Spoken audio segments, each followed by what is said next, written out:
Sahabat beriman, membaca Al-Quran adalah salah satu ibadah yang sangat dianjurkan dalam Islam. Selain dapat memperbanyak pahala, membaca Al-Quran juga bisa menyucikan hati dan menenangkan jiwa. Oleh karena itu, penting bagi kita sebagai umat Islam untuk mengetahui waktu-waktu mustajab untuk membaca Al-Quran. Jadi kapan waktu yang mustajab untuk membaca Al-Quran? Mari simak video ini sampai selesai. Assalamualaikum warahmatullahi wabarakatuh. Syukur alhamdulillah sahabat semua, kita masih bisa berjumpa di video kali ini. Mudah-mudahan kita semua selalu dalam lindungan Allah Subhanahu wa Ta'ala, serta dimudahkan dalam segala urusan dan dilancarkan dalam mencari rezeki. Pertama dan yang paling utama, marilah kita kirimkan salawat beserta salam kepada baginda Nabi Muhammad SAW dengan mengucapkan Allahumma sholli ala Sayyidina Muhammad wa ala ali Sayyidina Muhammad. Mudah-mudahan kelak di hari akhir kita bisa mendapatkan syafaat dari baginda Nabi Muhammad SAW agar kita semua bisa terhindar dari siksa api neraka. Amin ya rabbal alamin. Al-Quran berisi tentang petunjuk hidup bagi umat Islam. Karena itu, setiap muslim wajib membacanya, memahaminya, dan mengamalkannya untuk mendapatkan pahala, syafaat, dan kemuliaan di dunia dan akhirat.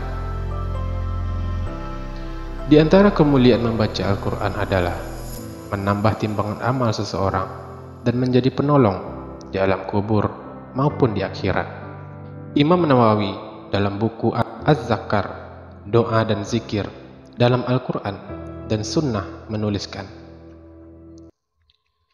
waktu terbaik untuk membaca Al-Quran adalah ketika mengerjakan sholat.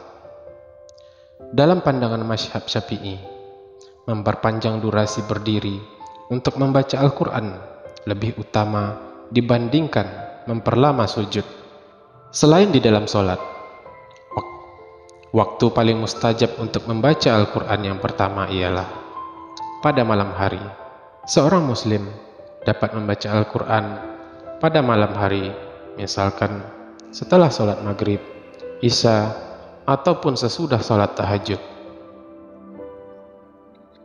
Anjuran untuk membaca Al-Quran di malam hari juga tercantum dalam beberapa surat, salah satunya Ali Imran ayat 113. Allah berfirman, mereka itu tidak sama. Di antara ahli kitab itu ada golongan yang berlaku lurus dan mereka membaca ayat-ayat Allah pada beberapa waktu di malam hari, sedang mereka juga bersujud. Waktu mustajab yang kedua untuk membaca Al-Quran adalah pada hari Jumat. Dalam kitab Bidayatul Hidayah, Imam Al-Ghazali menganjurkan umat Islam untuk memperbanyak amalan pada hari Jumat. Sebab hari Jumat merupakan Sayyidul atau hari yang paling agung di antara hari-hari lain.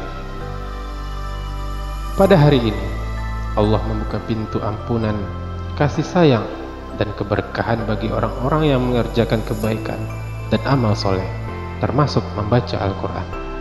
Umat muslim juga dianjurkan membaca surat tertentu seperti Al-An'am, Al-Kahfi, surat Taha, dan surat Yasin. Apabila tidak mampu membacanya sekaligus, maka bisa hanya dengan membaca surat Al-Kahfi atau surat Yasin. Dan waktu yang ketiga yang mustajab untuk membaca Al-Quran adalah malam terakhir pada bulan Ramadan. Bulan Ramadan juga menjadi waktu utama dalam membaca Al-Quran, utamanya di malam-malam ganjil pada 10 malam terakhir. Sebab pada waktu tersebut terdapat malam Lailatul Qadar yang memiliki banyak keutamaan. Di antara keutamaan Lailatul Qadar adalah mendapatkan pahala senilai beribadah 1000 bulan lamanya. Tak hanya pada malam terakhir, orang yang membaca Al-Quran di awal dan pertengahan bulan juga akan mendapatkan pahala berlipat ganda dari Allah Subhanahu wa taala. Hal ini sebagaimana hadis Nabi yang diriwayatkan Bukhari. Rasulullah bersabda, barang siapa yang membaca satu huruf dari Al-Quran, maka ia akan mendapat satu kebaikan, dan dari satu kebaikan itu berlipat menjadi 10 kebaikan. Aku tidak mengatakan alif, lam, mim sebagai satu huruf, akan tetapi alif adalah satu huruf, lam adalah satu huruf, dan mim adalah satu huruf. Jadi misalkan jika kita rajin membaca Al-Quran, khususnya pada bulan Ramadan, sudah bisa kita bayangkan betapa banyaknya pahala yang bisa kita dapatkan dari membaca Al-Quran. Sahabat beriman, itulah beberapa waktu yang mustajab untuk membaca Al-Quran. Setiap waktu tersebut memiliki keunikan dan kelebihan tersendiri. Namun yang terpenting adalah kita terus berusaha membaca Al-Quran di setiap hari dengan niat yang suci dan tulus agar mendapatkan keberkahan dan pahala yang besar dari Allah Subhanahu wa taala. Assalamualaikum warahmatullahi wabarakatuh.